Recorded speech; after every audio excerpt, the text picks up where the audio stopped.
Hi, it's Judy and welcome back to my channel and welcome to part 2 of how I made these wash bags. If you haven't seen part 2, everything will make a lot more sense if you pause this video and go back and watch it before watching part 2. I will put a link up in the top corner for you. We're a little over halfway through making these bags, and in this part I'm going to make the linings. You can see here I have one of the shower curtains spread out on my table, and I'm cutting rectangles that are double the width of the finished outers plus seam allowances by the height of the finished wash bags plus 1 centimetre allowance on the bottom and 2 centimetres to turn the top seam over twice.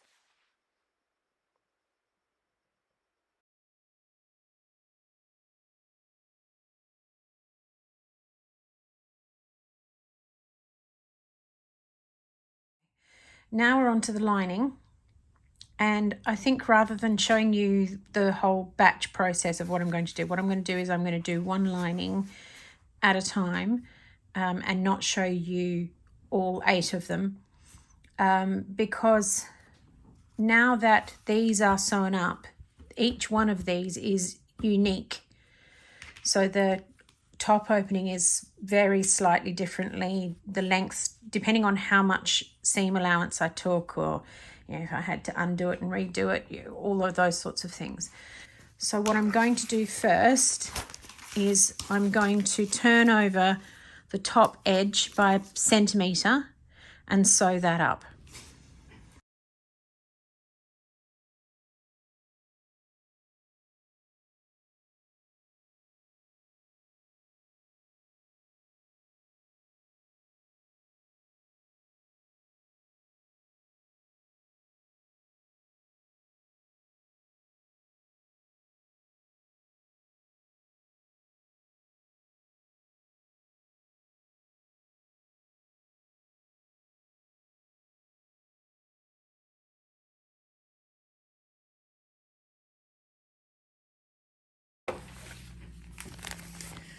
Okay, so next I'm going to do it right sides together.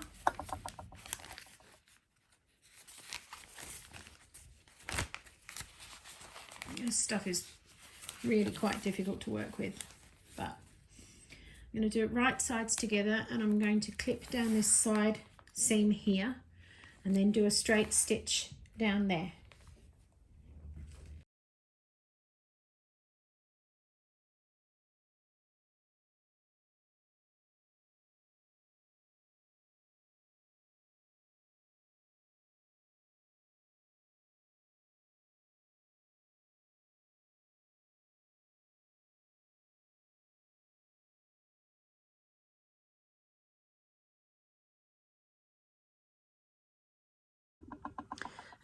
Okay, so I've turned the bag, the outer, the right way out, and I'm going to insert the inner into the bag.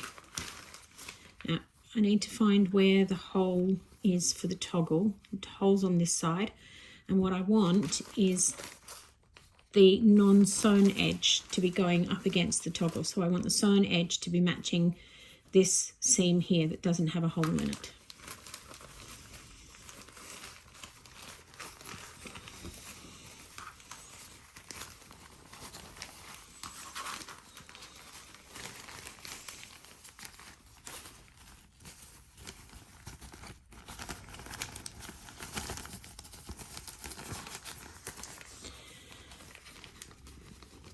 Okay, so what I want to do is roughly fit, see if the lining is small enough to fit inside the outer. Actually, this one looks pretty good. Looks as though it's going to be a fairly good fit. So let's just do some pinning in place. And you want the lining to be sitting just inside the outer, so that when it's sewn together, it looks like that. Okay?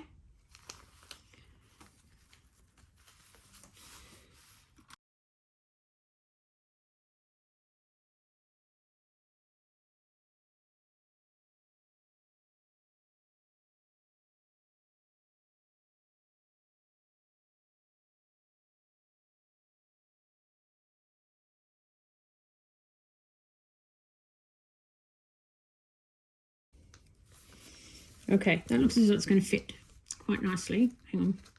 No, let's keep going.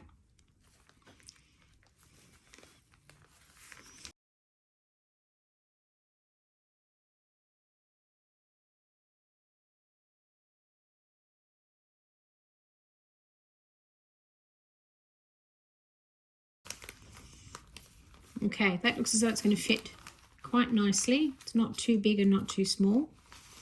So we have to finish off the bottom of the inner before we can go any further. So unpin all of this.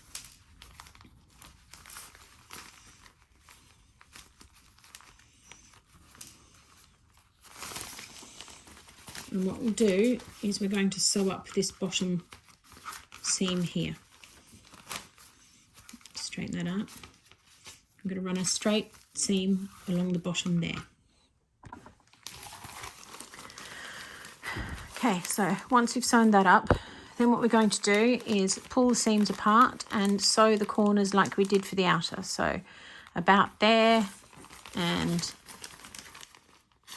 about there. Remember, this doesn't have to be pretty. No one's ever going to see it.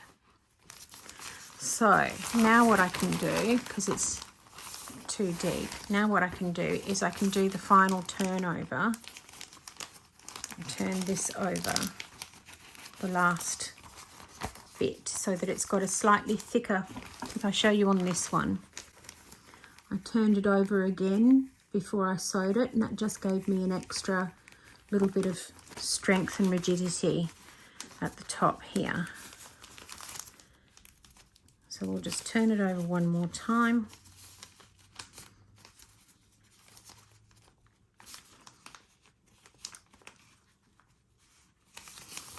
And pin again about 1 centimetre. So that stitch line should be approximately in the centre of my pin line.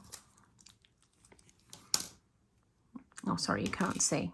Let me zoom in just a little bit so I can show you what I mean. Right. So this seam here, this lip that I sewed before, I've turned over one more time. And now what I'm going to do is I'm going to pin this down approximately 1 centimetre from the edge.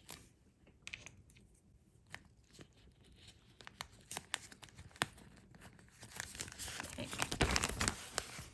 And that should give me a nice finished edge on the top of the lining inside the bag.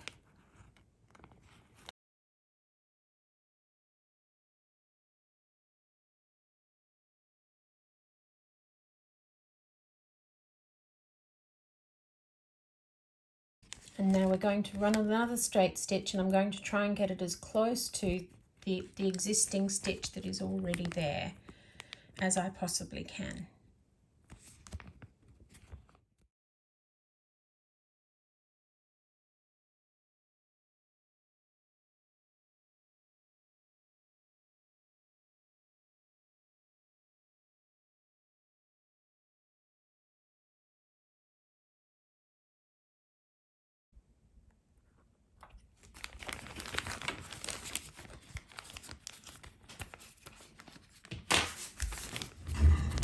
And there we've got a nice seamed edge. Now to fit it back into the lining. Okay, so I've got my lining all ready to go. Just going to do some trimming up and tidying up of things. So the first tidy up is to take off the excess thread on here.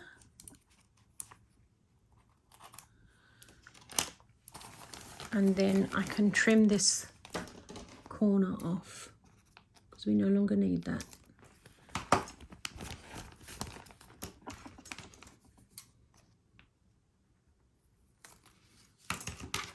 Okay. So now the bag can go inside the bag. Let's make sure, oh, hang on, we've got more thread here.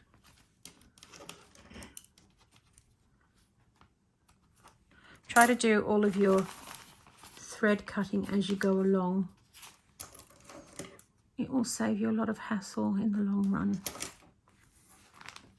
Okay.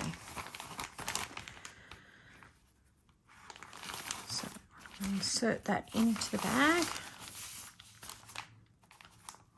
Make sure that we've got the hole where the toggle's going to go through, where the cord's going to go through, lines up with the side that doesn't have a seam on it. This is where we want the seam to line up. So we're going to line up the lining with the outer, like so. And what I want is for the lining to sit just a couple of millimeters short of the outer. So like there, okay? But I'm going to sew from the outside. So we turn it round and try and keep it accurate. And then pin. This is inevitably where I pin into my finger.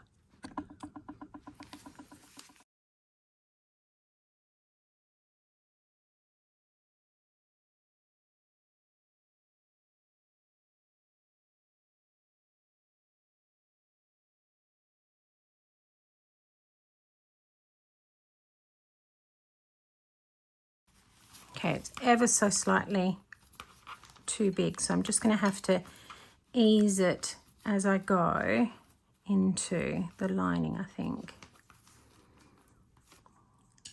Larger is a problem, smaller is not. Okay.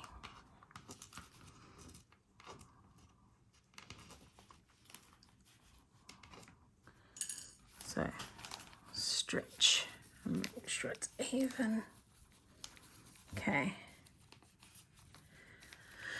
Right, so now what I'm going to do is I'm going to change my top thread from white to purple, and then I'm going to try and sew these together, and that will be my penultimate seam, I think.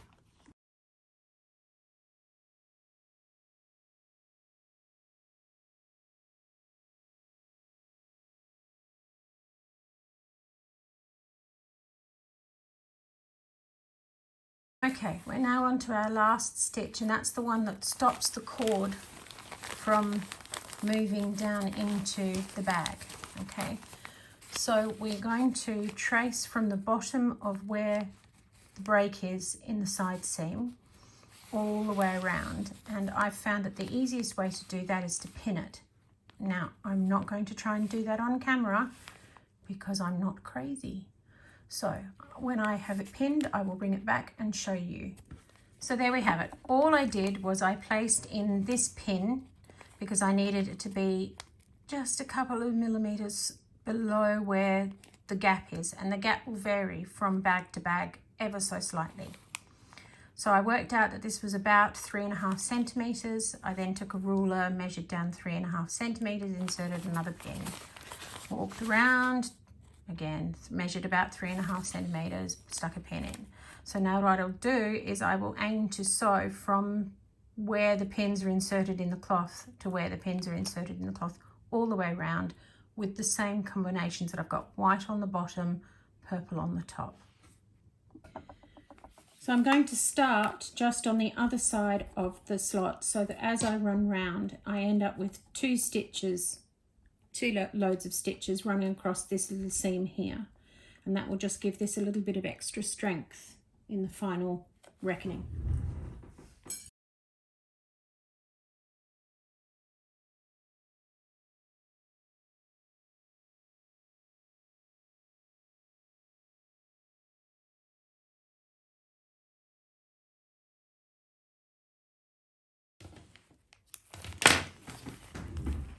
So as you can see, I've got 2 lines of stitching running underneath that gap, so that should just make it a little bit stronger. I'll tidy up the threads and then I'll put the cords in. So the cord I'm using is 3mm diameter cord that I bought from Spotlight. It's made by Birch, and I'm using with them the what are these called? These are called cord pullers, which are also made by Birch, and they're basically these little black things with a little spring-loaded fixture in them. Now, this cord frays unbelievably so. So this is the trick that I have discovered that works for me for solving the problem. I take a piece of ordinary tape and wrap it around the end of the cord.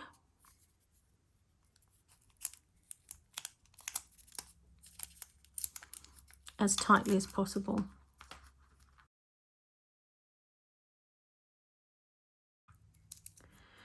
Then I sacrifice the end of the cord and place a safety pin through the tape and through the cord.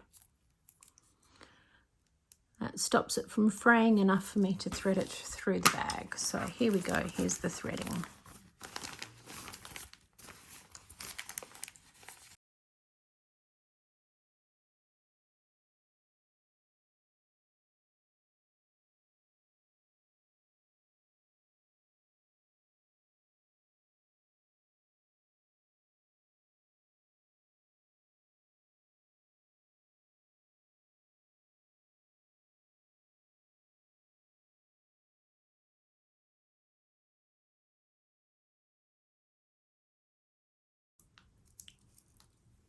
I like there to be a little bit of extra play, so let's make sure we've got enough length to be able to deal with stuff. That's probably a bit too much. That's probably enough.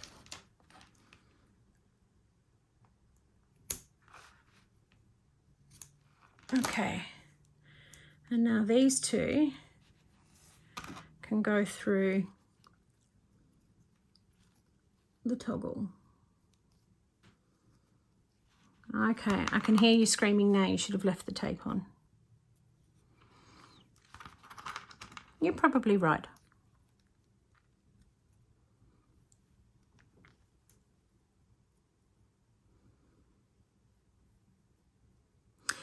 Rather than you watch me do this, I'm going to take it off camera, move the camera out of the way so that I can focus on it and get it. There we are, I got it through the hole. It was just a case of pushing it through eventually. So now that it's through, I need a little bit of extra length. I'm going to just tie a simple knot in the end. Simple knot, she says. Okay, there are my ends.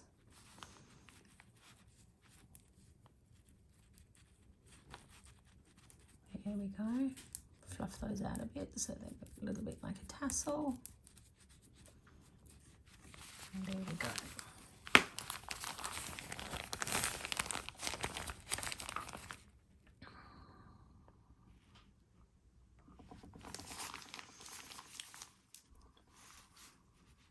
One wash bag complete.